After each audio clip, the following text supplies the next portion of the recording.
Hello friends, educators booster के इस YouTube channel पर आप लोग का हार्दिक अभिनंदन है।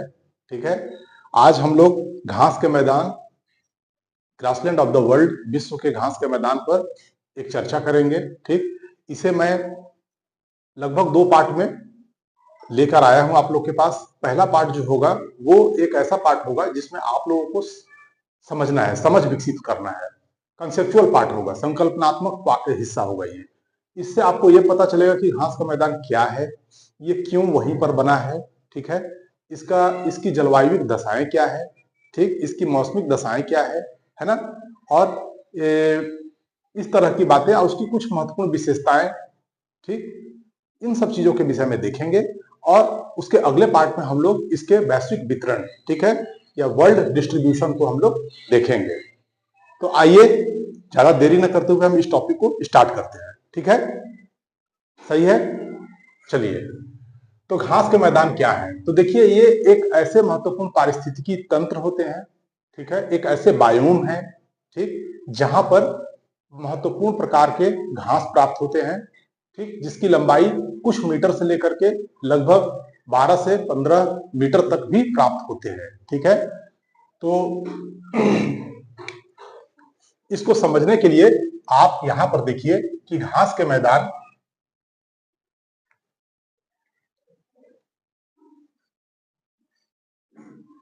पहले हम लोग एक यहां पर क्या खींचे, एक हमने मानचित्र बनाया है। ठीक है, ये मानचित्र जो है वो ये बताएगा कि ताप का वितरण वैश्विक रूप से किस प्रकार से है। ठीक है, जैसे कि मैं अगर बनाऊं तो देखिए, ये 0 डिग्री हो गया, 0 डिग्री। फिर ये इसके ऊपर हम लोग अगर जाते हैं तो ये 23.5 डिग्री नॉर्थ, ठीक है, और ये क्या है, 23.5 डिग्री साउथ, राइट।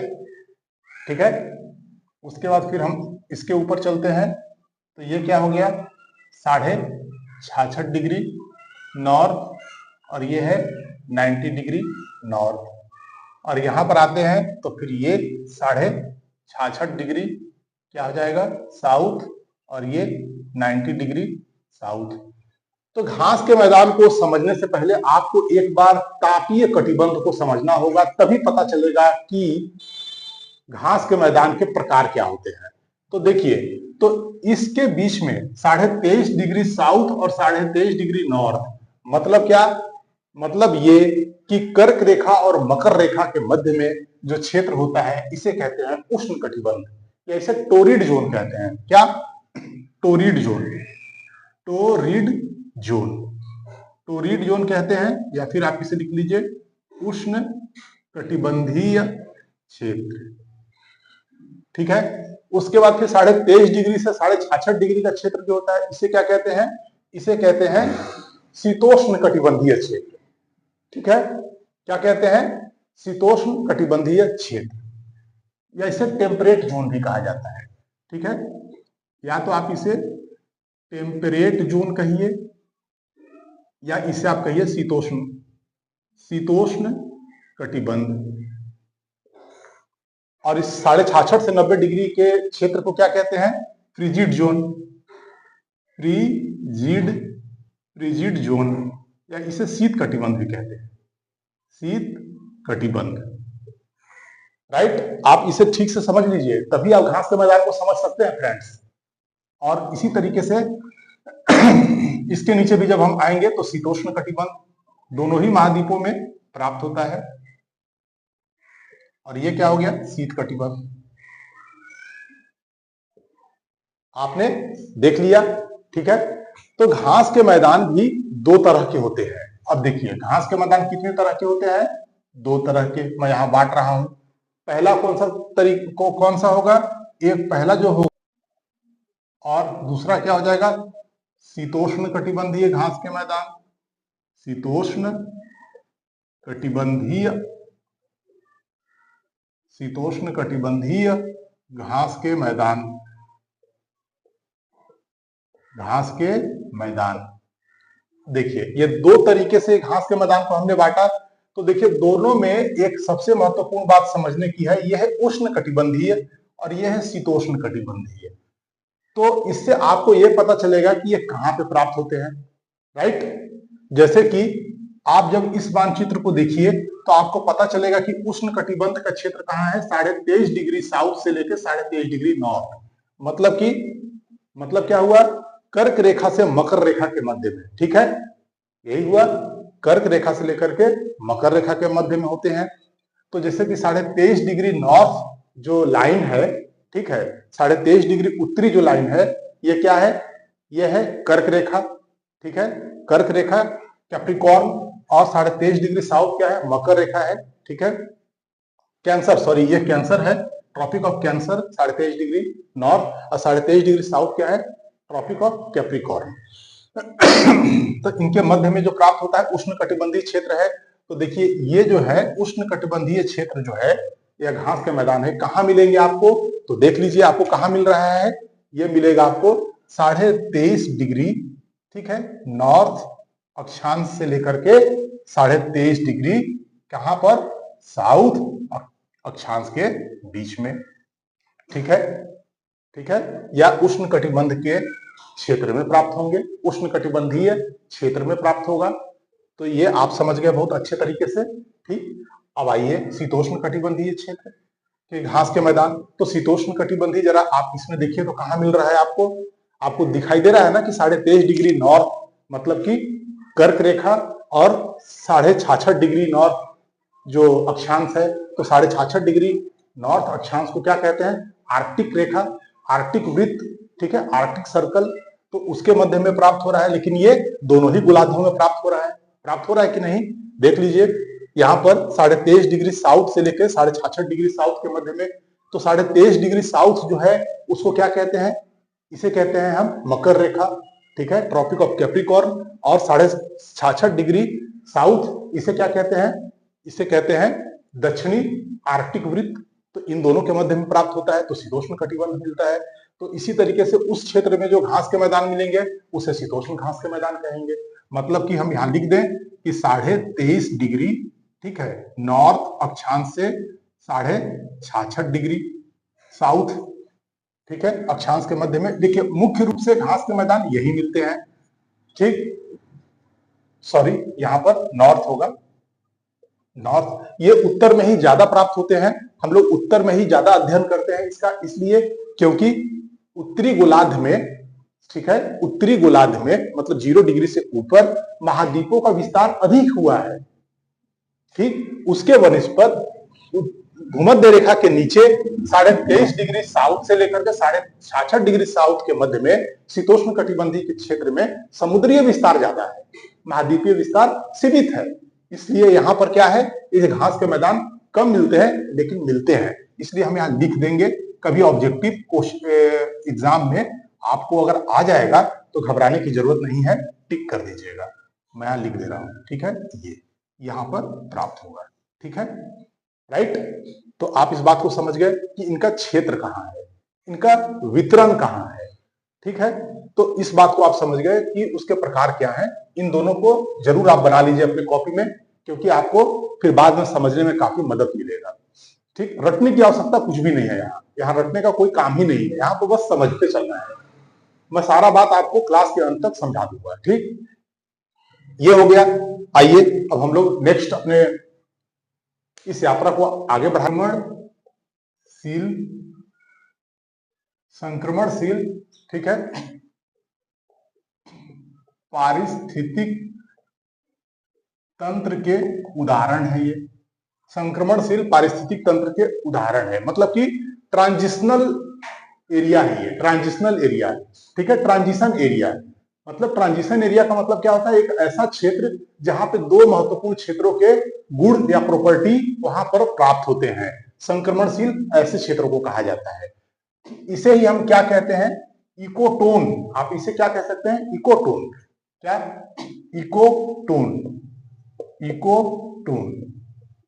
तो घास के जो मैदान है वो इकोटोन के उदाहरण है। इकोटोन क्या होता है, दो महत्वपूर्ण क्षेत्रों का मिश्रण का क्षेत्र। जैसे कि एक ये क्षेत्र है, जैसे मान लीजिए कि ये समुद्री क्षेत्र है, ये क्या है, समुद्र है, समुद्री पारिस्थितिक तंत्र है, समुद्री बायोम, बायोम की ये सब क्या है, ये सब आप लोग को मैं बताऊंगा आगे। समुद्री बायोम या समुद्री पारिस्थितिकी तंत्र, और ये क्या हो गया, ये स्थलीय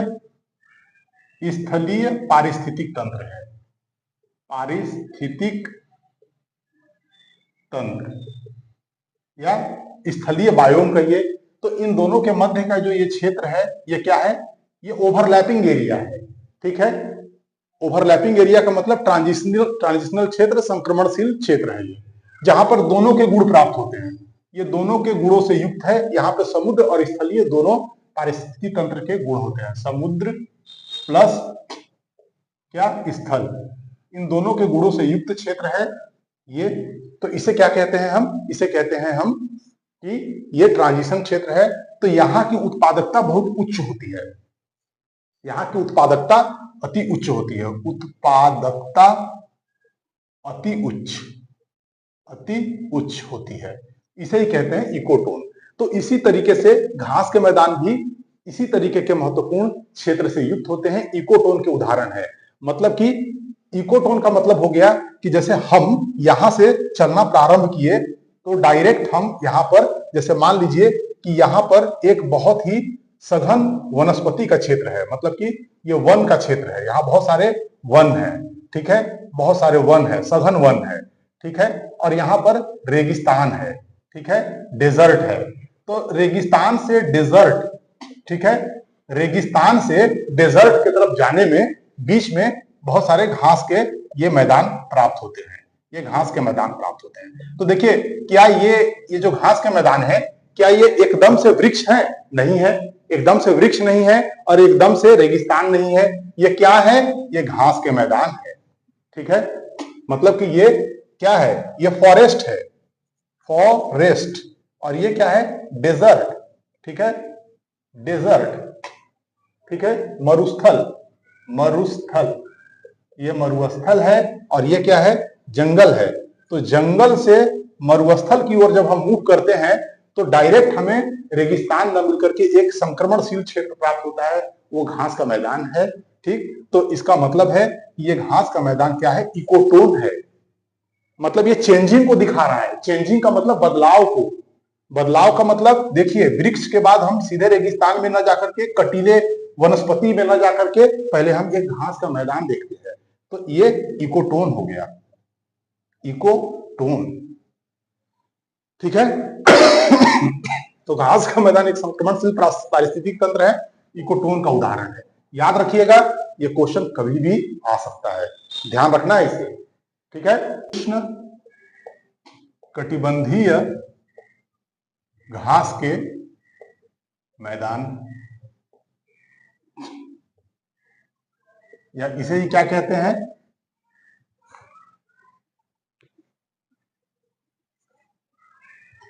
इसे ही कहते हैं हम ट्रॉपिकल ग्रासलैंड, ठीक है, ट्रॉपिकल ग्रासलैंड। तो आइए इसके विषय में देखें कि ये क्या है। देखिए, उष्ण कटिबंधीय घास के जो मैदान है, ठीक है, ये भूमध्य रेखा के उत्तर और दक्षिण में प्राप्त होते हैं। कहां प्राप्त होते हैं, भूमध्य रेखा या इक्वेटर, भूमध्य रेखा के उत्तर एवं दक्षिण में क्या प्राप्त होते हैं। पॉइंट नंबर 1 इसे नोट किया जाए, ठीक है। उसके बाद आते हैं हम पॉइंट नंबर 2 पे। ये पहला पॉइंट हो गया, भूमध्य रेखा के उत्तर और दक्षिण में प्राप्त होते हैं। मैंने आपको बताया था कि ये अगर हमारी पृथ्वी है, ठीक है, अर्थ है, ठीक है, तो उसमें क्या है, ये 0 डिग्री भूमध्य रेखा है। इसे ही हम क्या कहते हैं, भूमध्य रेखा, ठीक है, या इसे ही क्या कहते हैं, इक्वेटर, इक्वेटर कहते हैं। इसके उत्तर में जब जाएंगे तो मैंने बताया था कि 23.5 डिग्री नॉर्थ है, मैंने बताया था, कर्क रेखा है ये, ठीक है, ट्रॉपिक ऑफ कैंसर। और मैंने बताया था कि इसके दक्षिण में जब आएंगे तो यहाँ पर 23.5 डिग्री क्या है, साउथ है, इसे ट्रॉपिक ऑफ कैप्रिकॉर्न या मकर रेखा कहते हैं। तो उसके मध्य में प्राप्त होगा। तो इस लाइन का अर्थ आप लोग समझ गए होंगे, राइट, ठीक है।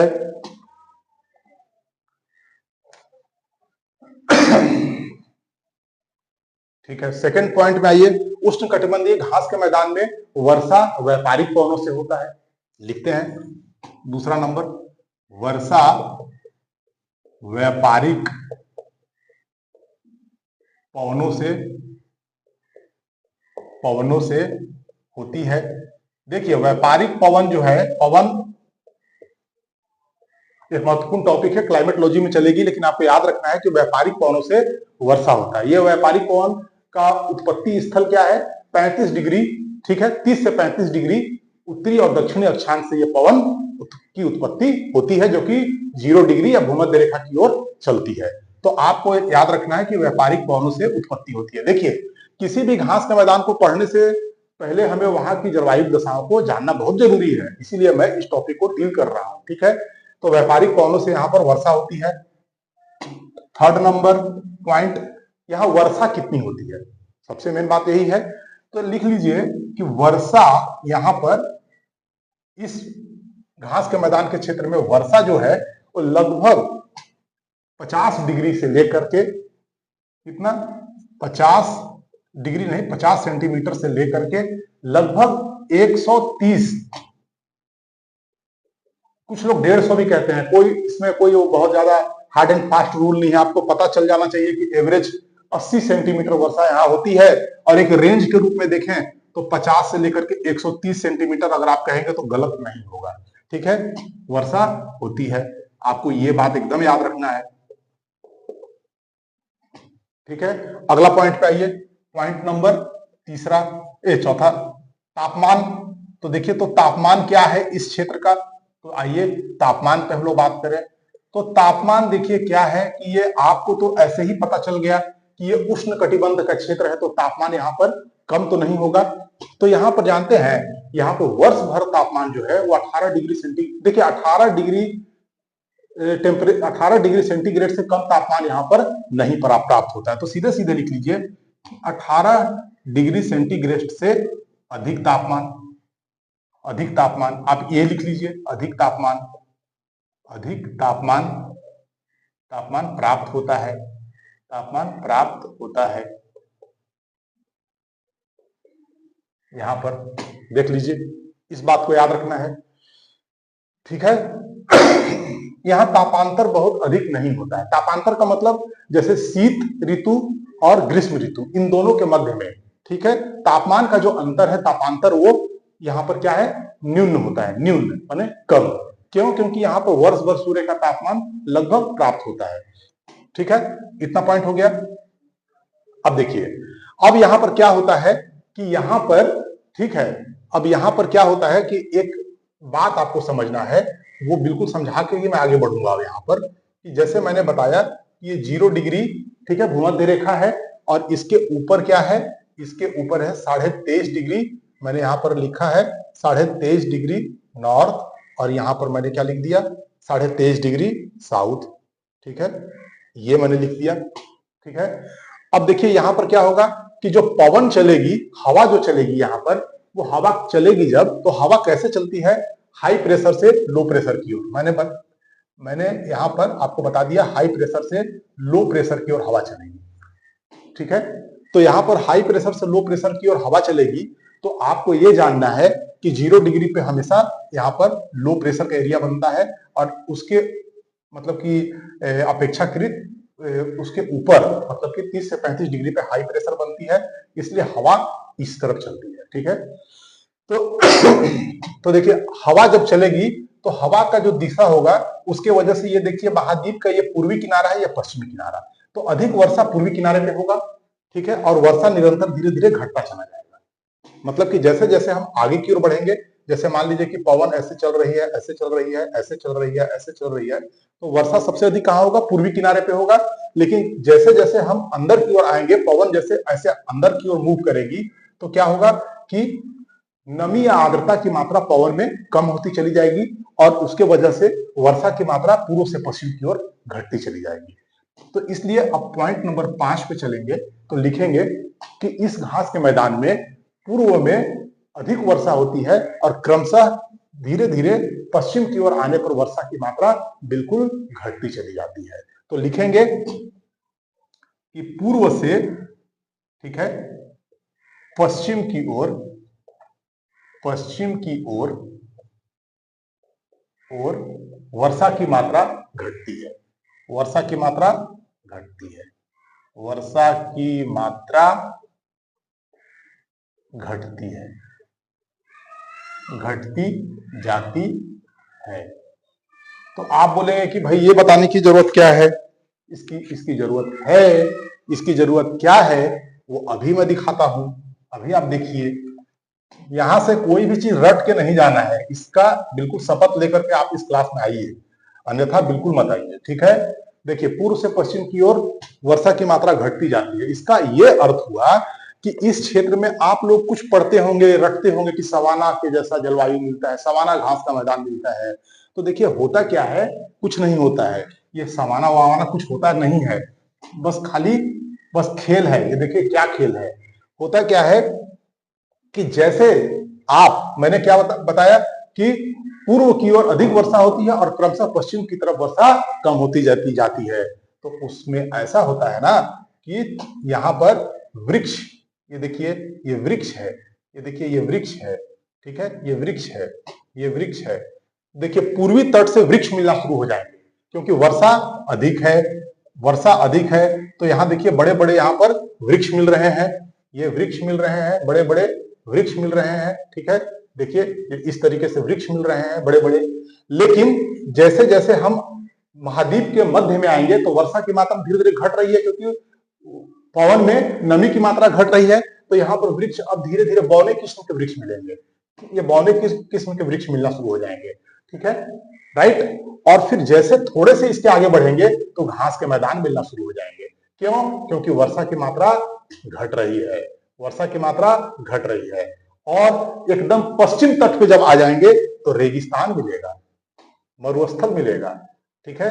जैसे कि सहारा मरुस्थल, आपको पता होगा सहारा मरुस्थल, ठीक है। तो इस तरीके से देखिए ये क्षेत्र ऐसे बनते हैं। तो ये क्यों हुआ? वर्षा की मात्रा घट रही है।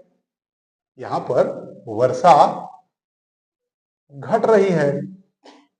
जब हम पूरब से पश्चिम की ओर जा रहे हैं तो वर्षा की मात्रा घट रही है। तो सबसे पूरब के क्षेत्र में अधिक वर्षा तो बड़े बड़े वृक्ष, और ऐसे करते हुए हमको पढ़ना क्या है? घास का मैदान। तो देखिए यहां घास का मैदान मिल रहा है।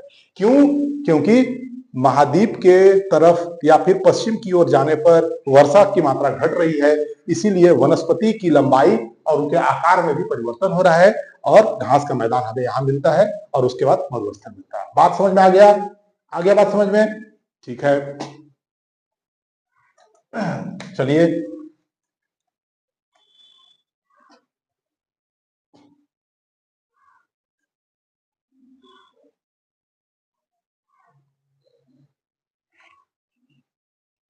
तो ये बात समझ में आपको आ गया होगा।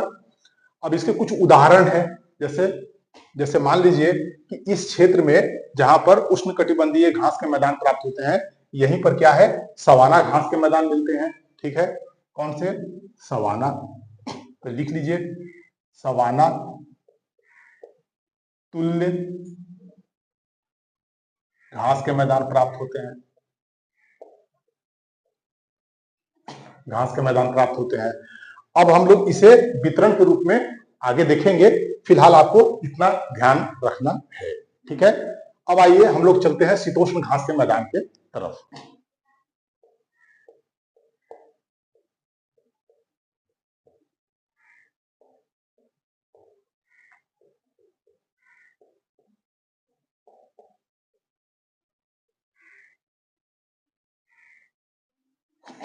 अब आइए शीतोष्ण घास के मैदान पर।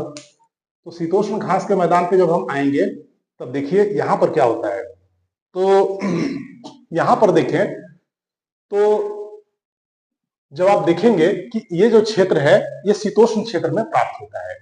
शीतोष्ण क्षेत्र में प्राप्त होने का मतलब मैंने क्या बताया था? मैंने बताया था कि इसका वितरण उत्तरी और दक्षिणी गोलार्ध में दोनों जगह, लेकिन उत्तरी गोलार्ध में अधिक वितरण मिलता है इसका।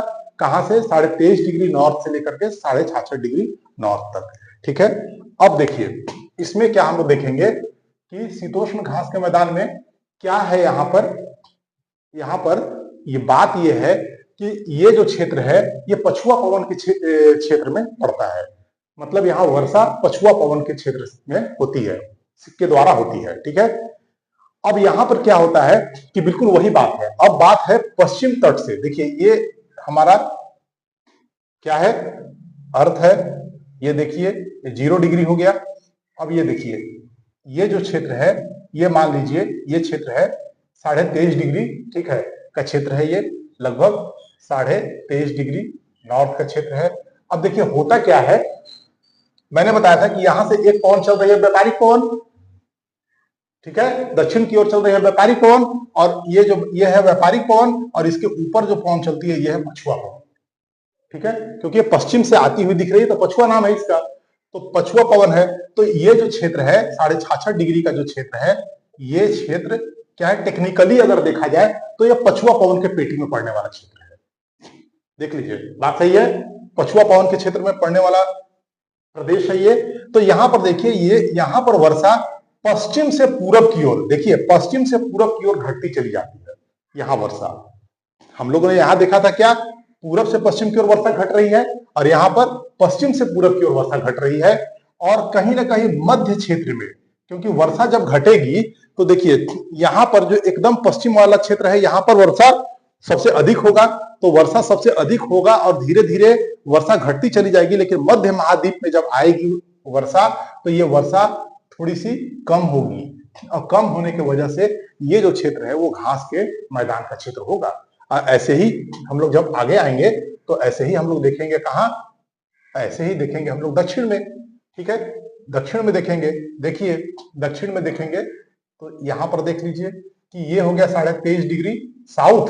ठीक है, तो यहां पर भी क्या होगा, पश्चिम से वर्षा होगी। ठीक है, तो पश्चिम से वर्षा ऐसे होती हुई चली जाएगी, पश्चिम से पूरब की ओर। बात समझ में आ रहा है ना, पश्चिम इधर है से पूरब की ओर, तो इधर भी वर्षा जब इस तरीके से होती हुई चलेगी तो फिर क्या होगा कि यहां पर भी मध्य के क्षेत्र में यहां पर वर्षा क्या होगी, औसत होगी, ना अधिक ना कम। तो यहां भी घास का मैदान प्राप्त होगा। तो इन दोनों ही महाद्वीपों में देखिए घास के मैदान प्राप्त हो रहे हैं।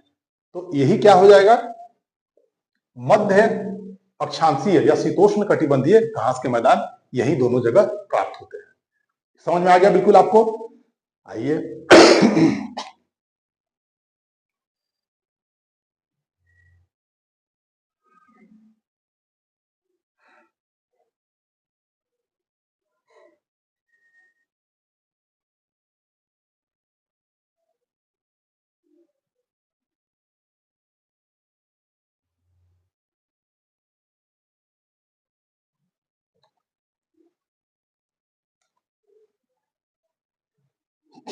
तो लिखिए यहां वर्षा, तो इस क्षेत्र में वर्षा कितनी होती है, औसत 45 सेंटीमीटर, औसतन 45 सेंटीमीटर, और एक रेंज के रूप में देखें तो 25 सेंटीमीटर से लेकर के लगभग 75 सेंटीमीटर तक यहाँ पर एक रेंज, मतलब इसके बीच में, इससे अधिक नहीं होगी। लेकिन औसतन वर्षा कितनी होती है, 45 सेंटीमीटर। आपको इतना ध्यान रखना है। पहला वर्षा हो गया। अब देखिए यहाँ का तापमान क्या है, तो तापमान भी देखिए, तापमान भी बहुत महत्वपूर्ण है। तो तापमान क्या होता है, देखिए पहले तो मैंने ये आपको बता दिया कि शीतोष्ण क्षेत्र है, तो शीतोष्ण क्षेत्र होने की वजह से क्या हो जाएगा, तापमान बहुत अधिक उच्च तो नहीं होगा। जैसे उष्ण कटिबंध में क्या था, उष्ण कटिबंध में उष्ण नाम था, तो इसलिए वहां तापमान अधिक उच्च था। लेकिन यहाँ पर क्या है, तापमान क्या होगा, यहाँ का अगर तापमान आप देखेंगे तो यहाँ पर तापमान जो है वो आपको ज्यादा प्राप्त नहीं होता है। यहाँ पर तापमान क्या होता है, बिल्कुल ही मध्य का तापमान प्राप्त होता है। तापमान यहाँ पर ज्यादा नहीं होगा। ठीक, तो यहाँ का तापमान क्या हो जाएगा कि औसत स्तर पे प्राप्त होगा। मतलब कि कभी कभी तो तापमान यहाँ पर 0 डिग्री भी आ जाता है। ठीक है, और औसतन आप यहाँ पे मान के चलिए कि 8 से 10 डिग्री सेंटीग्रेड के आसपास तापमान आराम से प्राप्त होता है। 8 से 10 डिग्री सेंटीग्रेड तक तापमान भी आपको मिल जाएगा। ठीक है, उसके बाद फिर क्या हो जाएगा, तापांतर का बात आता है। मतलब कि तापांतर यहाँ पर क्या हो जाएगा, यहाँ पर देखिए यहाँ पर ठंडी जो है महाद्वीपीयता के कारण क्या होता है, महाद्वीपीयता की वजह से क्या होता है कि महाद्वीप के मध्य के क्षेत्र होने की वजह से इस क्षेत्र में तापमान जो है गर्मी में उच्च भी हो जाता है, और शीत में तो बहुत अधिक शीत तापमान होता है। ठीक है, तो क्या हो जाएगा, यहाँ पर गर्मी में गर्म और शीत में ठंडी।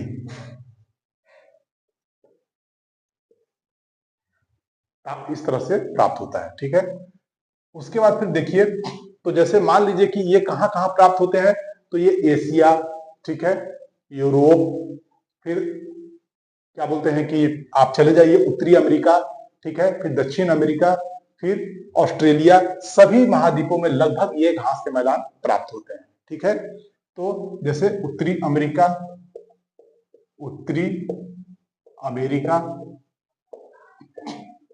ठीक है, दक्षिणी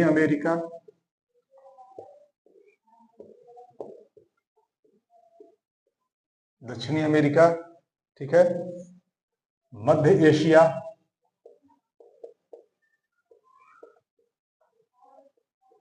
रूस का क्षेत्र, यूरोप, इन सभी स्थानों पे ये प्राप्त होता है, ठीक। स्टार लगा के एक चीज आप यहां लिख लीजिए, एक महाद्वीप ऐसा है जिसका नाम क्या है, अंटार्कटिका महाद्वीप, ठीक है। महाद्वीप पर क्या है, घास की भूमियां प्राप्त नहीं होती है, घास की भूमि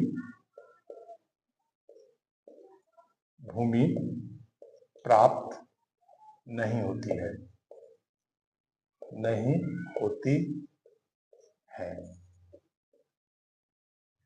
घास की भूमि प्राप्त नहीं होती है, ये बात आपको याद रखना है, ठीक है। अब शीतोष्ण घास के मैदान में जैसे कि आप देखें तो सबसे महत्वपूर्ण में प्रेयरी, स्टेपी, इसका वितरण हम लोग देखेंगे एक अलग क्लास में, लेकिन मैं कुछ एग्जाम्पल दिखा रहा हूं, ठीक है। प्रेयरी, स्टेपी, उसके बाद फिर क्या है, उसके बाद फिर आप जब देखेंगे तो आगे बढ़ेंगे जब आप, तो आपको मिलेगा पंपास, है ना, प्रेयरी, स्टेपी, पंपास। उसके बाद फिर नीचे लिखता हूं मैं, यहां पर कलर बदल लेता हूं पेन का, ये जैसे हंगरी में पुस्ताज, ठीक है।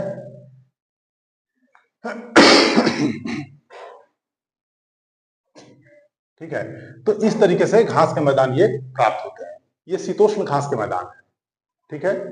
उसके बाद फिर आपको ये जानना है कि शीतोष्ण घास के मैदान में ना एक खास मृदा प्राप्त होती है जिसका नाम है चेरनोजम, ठीक है। कौन सा क्या मिलता है यहाँ पर, एक खास मृदा प्राप्त होती है यहाँ पर, उसका नाम है चेरनोजम मृदा। ये काले कृष्ण की मृदा होती है, ये खास बात है जिसे मैं यहां दिखाना चाहता हूं, क्योंकि चेरनोजम मृदा जो है वो क्या है, स्टेपी जो घास का मैदान होता है, जो कि रूस का जो क्षेत्र है, यूक्रेन का क्षेत्र है, वहां पर ये मृदा प्राप्त होती है, काफी उपजाऊ मृदा होती है, ठीक है।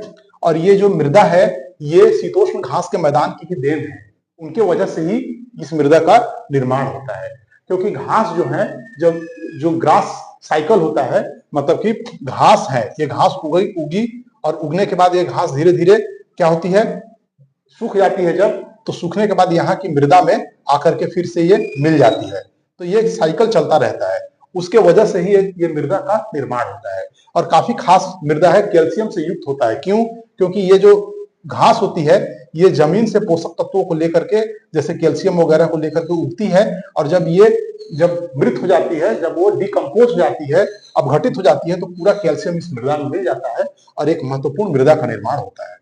याद रखिएगा, ये सवाल इस तरीके से ही आएंगे, केवल घास के एरिया रट लेने से ही मात्र क्वेश्चन सॉल्व नहीं होते हैं, ऐसे आपको पढ़ना पड़ेगा, ठीक है। तो इस बात को ध्यान रखना है, ठीक है। तो ये हो गया शीतोष्ण घास का मैदान, ठीक। और जो उष्ण कटिबंधीय घास के मैदान में जैसे कि सवाना, ठीक है, और फिर जैसे कि लैनोज, कैंपोज, ठीक है ना, तो इस तरह से है।